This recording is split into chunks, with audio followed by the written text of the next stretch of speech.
Indian സിനിമയിലെ എക്കാലത്തെ മികച്ച സംവിധായകൻ ഒരാളാണ് ഐ.വി. ശശി.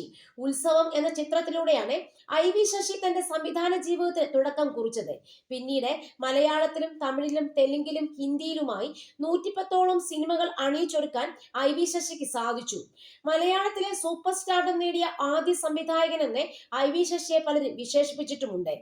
സീമയെ കേന്ദ്ര കഥാപാത്രമാക്കി ഐ.വി. ശശി സംവിധാനം ചെയ്ത് 1978 പുറത്തിറങ്ങിയ ചിത്രമാണ് അവളുടെ രാവുകൾ.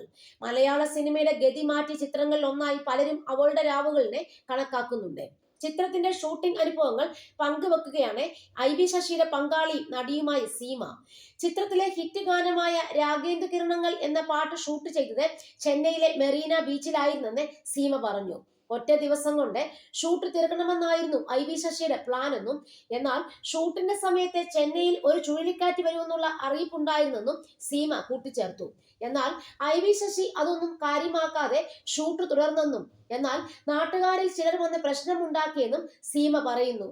പലരും ജീവൻ പണയം വെച്ചോടുന്ന സമയത്ത് സിനിമ ഷൂട്ട് ചെയ്യുകയാണോ എന്ന് ചോദിച്ച് ചൂടായെന്നും സീമ കൂട്ടിച്ചേർത്തു. എന്നാൽ അതൊന്നും കാര്യമാക്കാതെ ക്യാമറയും കയ്യിൽ പിടിച്ച് ഐ.വി. ശശി ഷൂട്ടിന് തുടർന്നെന്നും അദ്ദേഹത്തിന് ഏറ്റവും വലിയ സിനിമയാണെന്നും സീമ പറഞ്ഞു. രാഗേന്ദു കിരണങ്ങൾ എന്ന പാട്ട് ഷൂട്ട് ചെയ്തത് ചെന്നൈയിലെ മെറീന ബീച്ചിൽ വെച്ചായിരുന്നു. ആ സമയത്ത് അവിടെ ഒരു ചുഴലിക്കാറ്റ് വരുന്നെന്ന് അറിയിപ്പൊക്കെ ഉണ്ടായിരുന്നു. വലിയ അലേർട്ടായിരുന്നു ആ സമയത്ത്. ശശിയേട്ടൻ അത് കാര്യമാക്കി എടുത്തില്ല. ഒറ്റ ദിവസം കൊണ്ട് ആ പാട്ട് ഷൂട്ട് ചെയ്യാമെന്നായിരുന്നു പുള്ളി പ്ലാൻ ചെയ്തത്. എന്നാൽ ഷൂട്ടിനിടയ്ക്ക് അവിടുത്തെ നാട്ടുകാർ വന്ന് പ്രശ്നമുണ്ടാക്കി. ചുഴലിക്കാറ്റിനെ പേടിച്ച് ഇവിടെ എല്ലാവരും ജീവനും കയ്യിൽ പിടിച്ച് ഓടാൻ നിൽക്കുകയാണ്. അപ്പോൾ നിങ്ങൾ സിനിമ എടുക്കുന്നോ, ക്യാമറയും എല്ലാം എടുത്തുകൊണ്ട് പോയിക്കോ എന്ന് പറഞ്ഞ് അവർ ചൂടായി. ശശിയേട്ടൻ അതൊന്നും കാര്യമാക്കാതെ ക്യാമറയും കയ്യിൽ പിടിച്ച് ഷോട്ട് എടുക്കുകയായിരുന്നു.